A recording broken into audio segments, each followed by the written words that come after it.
भारत में असहिष्णुता, फिर भारत में मुसलमान डरे हुए हैं, फिर भारत में मुसलमान खतरे में है, असुरक्षा है, असहिष्णुता है। ये डर गैंग का दुष्प्रचार है ना, वो खत्म होने का नाम ही नहीं ले रहा है। भारत के पूर्व उपराष्ट्रपति हामिद अंसारी इस डर गैंग के प्रवक्ता बनके फिर सामने आए हैं। फिर वही डर लाए हूं। चुनाव आया, डर याद आया। हामिद अंसारी ने, ध्यान से सुनिएगा, हामिद अंसारी ने IAMC यानी कि इंडियन अमेरिकन मुस्लिम काउंसिल के कार्यक्रम में कहा कि भारत में असुरक्षा है, असहिष्णुता है, लोकतंत्र खतरे में है, विदेशी मंच भारत के खिलाफ प्रपंच, और यह सब कुछ हुआ विदेशी मंच पर। लेकिन ये दो तस्वीरें देखिए, असहिष्णुता क्या होती है ना, आज हामिद अंसारी जी को इस दूसरी तस्वीर को देखना चाहिए, समझना चाहिए। आज कोई इस तस्वीर की बात नहीं कर रहा है। आप खबर सुनेंगे, आप कहेंगे अच्छा ये भी हुआ है, पता ही नहीं होगा आपको। यह तस्वीर गुजरात के किशन भरवाड़ की है। जो दूसरी तस्वीर हमको ब्लर करनी पड़ी है ना, हामिद अंसारी कह रहे हैं असहिष्णुता है, इंटॉलरेंस है, असुरक्षा का भाव है, मुसलमान असुरक्षित है।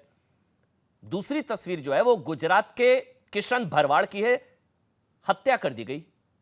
इन पर विशेष धर्म के खिलाफ विवादित पोस्ट डालने का आरोप है, जिसके बाद इनकी हत्या कर दी गई। असहिष्णुता और असुरक्षा किसे कहते हैं ना, शायद आप कुछ कहने की जरूरत नहीं है। दो तस्वीरें देखिए, हामिद अंसारी कह रहे हैं मुसलमान असुरक्षित है, असहिष्णुता का भाव है, असुरक्षा है और धार्मिक भेदभाव है।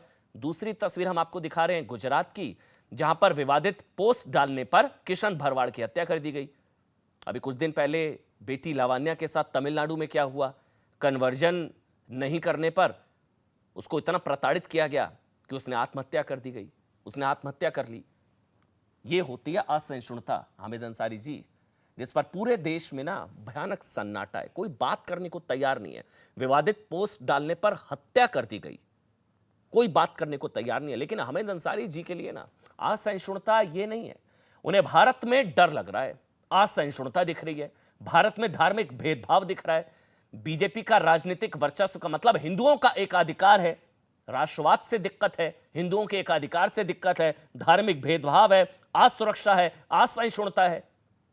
हामिद अंसारी ने देश पर यह भी जो आरोप लगाया है ना, ये जो देश की बदनामी जो कराने की कोशिश की है एक ऐसी संस्था के मंच पर जिस पर भारत के खिलाफ साजिश रचने के आरोप हैं। उन्होंने एक बड़ा आरोप धार्मिक भेदभाव का लगाया। हमारे कुछ सवाल हैं आज हामिद अंसारी जी आपसे, सीधे से सवाल, अगर धार्मिक भेदभाव होता तो आप 10 साल तक उपराष्ट्रपति रहते? हामिद अंसारी जी आपसे सवाल है, अगर हमारे देश में धार्मिक भेदभाव होता तो आप 10 साल तक उपराष्ट्रपति रहते, राष्ट्रीय अल्पसंख्यक आयोग के अध्यक्ष रहे, तब धार्मिक भेदभाव नहीं था, भारतीय विदेश सेवा के अधिकारी रहे, तब था धार्मिक भेदभाव, संयुक्त राष्ट्र में भारत के स्थायी प्रतिनिधि रहे, तब था धार्मिक भेदभाव, जब ऑस्ट्रेलिया में भारत के आप उच्चायुक्त रहे, जब UAE ईरान में भारत के राजदूत रहे, जब 1984 में पद्मश्री पुरस्कार से सम्मानित किए गए, तब तो आपका धर्म नहीं देखा। जब 5 साल तक आप AMU के उप कुलपति रहे, तब तो किसी ने नहीं देखा आपका धर्म। सोचिए, देश ने क्या कुछ नहीं किया, क्या कुछ नहीं दिया इन्हें, और इन्हें अब देश में असहिष्णुता इन्हें अब फिर से नजर आ रही है। वैसे ये डर गैंग एक्सपोज हो चुका है। हमारा आज का हैशटैग है हामिद अंसारी एक्सपोज्ड, इसलिए हम डंके की चोट पर कहते हैं कि अंसारी का एजेंडा भारत विरोधी प्रोपेगेंडा, वो भी भारत विरोधी अंतर्राष्ट्रीय मंच पर। तो हामिद अंसारी से सीधा सवाल यह भी कि मुसलमानों पर उनका यह डर है या ड्रामा, ये डर की दुकान कब बंद होगी? पहले राम मंदिर के नाम पर डराया गया, मंदिर बन गया, दुकान बंद। ट्रिपल तलाक के नाम पर डराया गया, ट्रिपल तलाक खत्म हो जाएगा, ट्रिपल तलाक खत्म, दुकान बंद। CA के नाम पर डराया गया, CA कानून बन गया, दुकान बंद। अब ये नई दुकान खोली गई है, धार्मिक भेदभाव, धार्मिक भेदभाव। हामिद अंसारी, क्यों हामिद अंसारी जैसे लोग संवैधानिक पदों से, बहुत सवाल को गंभीरता के साथ सुनिएगा, समझिएगा कि क्यों हामिद अंसारी जैसे लोग संवैधानिक पदों से नीचे उतरते ही इतना भारत के खिलाफ दुष्प्रचार फैलाने वालों की लाइन में सबसे आगे खड़े हो जाते हैं। देश सब कुछ देता है, कभी धर्म नहीं देखा, लेकिन जैसे ही पद से नीचे उतरते हैं भारत को नीचे उतार देते हैं ये लोग। सवाल इसलिए हामिद अंसारी से जुड़ा